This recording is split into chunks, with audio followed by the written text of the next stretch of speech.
2 Samuel, chapitre 8.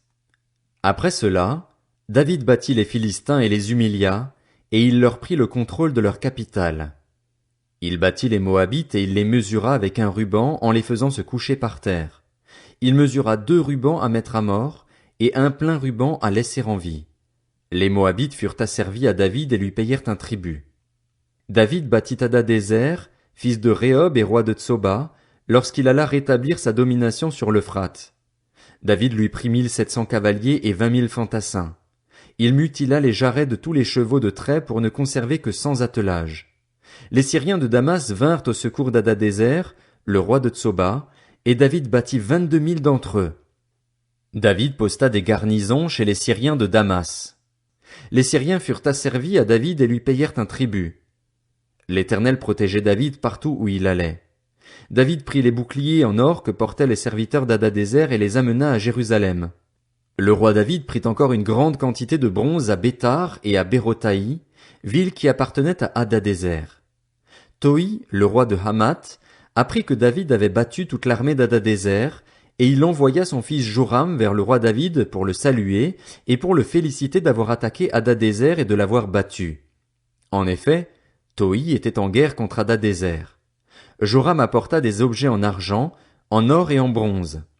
Le roi David les consacra à l'Éternel, comme il l'avait déjà fait pour l'argent et l'or pris à toutes les nations qu'il avait vaincues, la Syrie, Moab, les Ammonites, les Philistins, Amalek, ainsi que sur le butin d'Hadadézer, fils de Rehob et roi de Tsoba. David se fit encore un nom lorsqu'il revint de sa victoire sur les Syriens, au nombre de 18 000, dans la vallée du sel. Il établit des garnisons dans Édom, il en posta dans tout Édom. Édom tout entier fut asservi à David. L'Éternel protégeait David partout où il allait. David régna sur tout Israël, et il faisait droit et justice à tout son peuple. Joab, fils de Tseruja, commandait l'armée. Josaphat, fils d'Achilude, était archiviste. Tsadok, fils d'Achitub, et Achimélec, fils d'Abiatar, étaient prêtres. Séraja était secrétaire. Benaja, fils de Jéhojada, était le chef des Kérétiens et des Pélétiens. Et les fils de David étaient ministres d'État. 2 Samuel, chapitre 9. David demanda: Reste-t-il encore quelqu'un de la famille de Saül, pour que je lui fasse du bien à cause de Jonathan? Il y avait un serviteur de la famille de Saül, un dénommé Tsiba, que l'on fit venir vers David. Le roi lui dit: Es-tu Tsiba? Il répondit: Pour te servir. Le roi dit: N'y a-t-il plus personne de la famille de Saül, pour que je fasse preuve envers lui de la bonté de Dieu? Tsiba répondit au roi: Il y a encore un fils de Jonathan. Il est handicapé aux 2 jambes. Le roi lui demanda: Où est-il? Et Tsiba répondit au roi: Il est chez Makir, fils d'Amiel, à Lo-debar. Le roi David l'envoya chercher chez Makir, le fils d'Amiel, à Lo-debar. Méphibosheth, fils de Jonathan et petit-fils de Saül, vint vers David, tomba le visage contre terre et se prosterna. David dit: Méphibosheth. Il répondit: Me voici, je suis ton serviteur. David lui dit: N'aie pas peur, car je veux te faire du bien à cause de ton père Jonathan. Je te rendrai toutes les terres de Saül, ton grand-père, et tu mangeras toujours à ma table. Méphibosheth se prosterna et dit: Que suis-je, moi ton serviteur, pour que tu prêtes attention à un chien mort tel que moi? Le roi appela Tsiba, le serviteur de Saül, et lui dit: Je donne au fils de ton maître tout ce qui appartenait à Saül et à toute sa famille. Tu cultiveras les terres pour lui, avec tes fils et tes serviteurs, et tu feras les récoltes, afin que le fils de ton maître ait du pain, de quoi manger. En outre, Méphibosheth, le fils de ton maître, mangera constamment à ma table. Or Tsiba avait 15 fils et 20 serviteurs.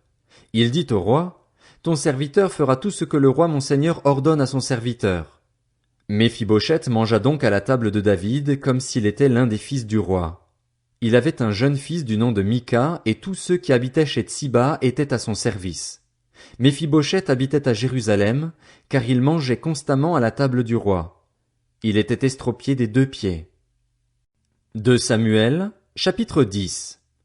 Après cela, Le roi des Ammonites mourut et son fils Hanun devint roi à sa place.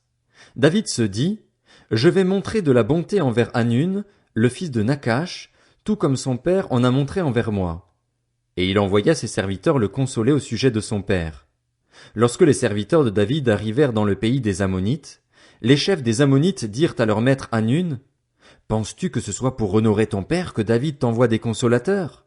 N'est-ce pas pour faire une reconnaissance de la ville, pour l'explorer et la détruire, qu'il envoie ses serviteurs vers toi? Alors Hanun arrêta les serviteurs de David, leur fit raser la moitié de la barbe et fit couper leurs habits par le milieu jusqu'en haut des cuisses. Puis il les renvoya. On en informa David et il envoya des messagers à leur rencontre, car ces hommes étaient couverts de honte. Le roi leur fit dire, restez à Jéricho jusqu'à ce que votre barbe ait repoussé et ne revenez qu'ensuite. Voyant qu'ils avaient provoqué le dégoût de David, les Ammonites firent engager 20 000 fantassins chez les Syriens de Beth-Rehob et chez ceux de Tsoba, 1 000 hommes chez le roi de Maaka et 12 000 chez les habitants de Tob. À cette nouvelle, David envoya contre eux Joab et toute l'armée, les hommes vaillants. Les Ammonites sortirent de leur ville et se rangèrent en ordre de bataille à l'entrée de la ville.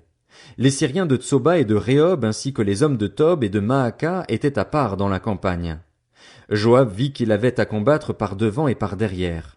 Il choisit alors sur toute l'élite d'Israël un groupe qu'il plaça en face des Syriens. Il plaça le reste du peuple sous le commandement de son frère Abishai pour qu'il s'oppose aux Ammonites. Il lui dit, si les Syriens sont plus forts que moi, tu viendras à mon secours, et si les Ammonites sont plus forts que toi, je viendrai au tien. Sois fort, montrant du courage pour notre peuple et pour les villes de notre Dieu, et que l'Éternel fasse ce qui lui semblera bon. Joab s'avança avec sa troupe pour attaquer les Syriens, et ceux-ci prirent la fuite devant lui. Quand les Ammonites virent que les Syriens s'étaient enfuis, ils prirent eux aussi la fuite devant Abishai et rentrèrent dans la ville. Joab s'éloigna des Ammonites et revint à Jérusalem. Voyant qu'ils avaient été battus par Israël, les Syriens regroupèrent leurs forces. Hadadézer envoya chercher les Syriens qui habitaient de l'autre côté de l'Euphrate.